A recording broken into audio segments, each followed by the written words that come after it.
ہوئی، اللہ معاف کر دے، آپ بھی معاف کر دیں، اب ہم اپنے کسی رہبر کو اکیلا نہیں چھوڑیں گے۔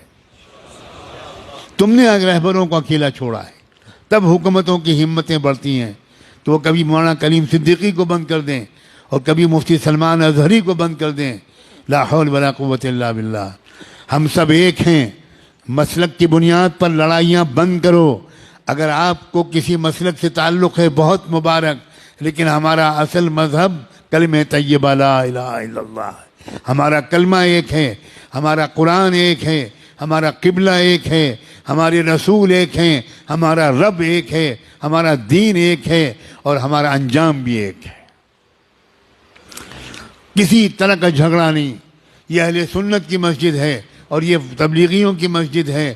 اللہ کرے اب یہ سب ختم ہو جائے، ہم سب ایک دوسرے کی مسجدوں میں جا کر نماز پڑھیں۔ مسجد کسی کی نہیں ہے، مسجد تو اللہ کی ہے۔ گلے مل جاؤ، ایک دوسرے کو دعوتیں کرو، ایک مسلک کے علماء دوسرے مسلک کے علماء کو کی دعوت کریں، دسترخوان بچھائیں، ان کے ہاتھ چومیں، ان سے دعا کی درخواست کریں۔ یاد رکھنا ہر مسلک والوں میں کچھ خوبیاں ہیں، یہ سب مسلک مل کر ایک امت بنے گی۔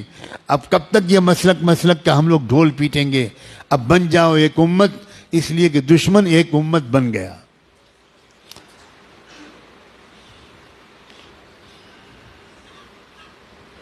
قرآن نے اعلان کیا ہے والذین کفروا بعضهم اولیاء بعض الا تفعلوه تکن فتنة فی الارض وفساد کبیر۔ کفر کی طاقتیں ایک امت بن گئیں، ایک قوم بن گئیں، ایک جماعت بن گئیں، ایک سنگٹھن بن گئیں، ایک تحریک بن گئیں۔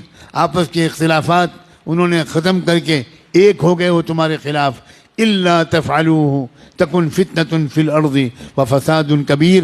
اگر تم بھی ایک نہیں بنو گے، اگر تم ایک دوسرے کے مددگار نہیں بنو گے، تو یاد رکھنا تمہاری اس بدماشی کی وجہ سے، تمہاری اس بدفعلی کی وجہ سے پوری دنیا میں فی الارض فتنة و فساد کبیر، بہت بڑا فتنہ و فساد پھیلے گا تمہاری پھوٹ کی وجہ سے۔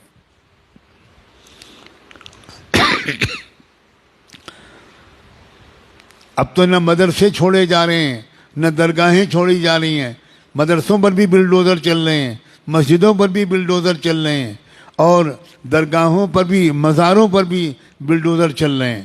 واہ واہ واہ واہ۔ اب بھی امت ایک نہیں ہوگی، اب بھی درگاہیں اور مزاریں والے الگ رہیں گے اور مدرسے والے الگ رہیں گے۔ اب تو بھائی خدا کے لیے اب تو ایک ہو جاؤ۔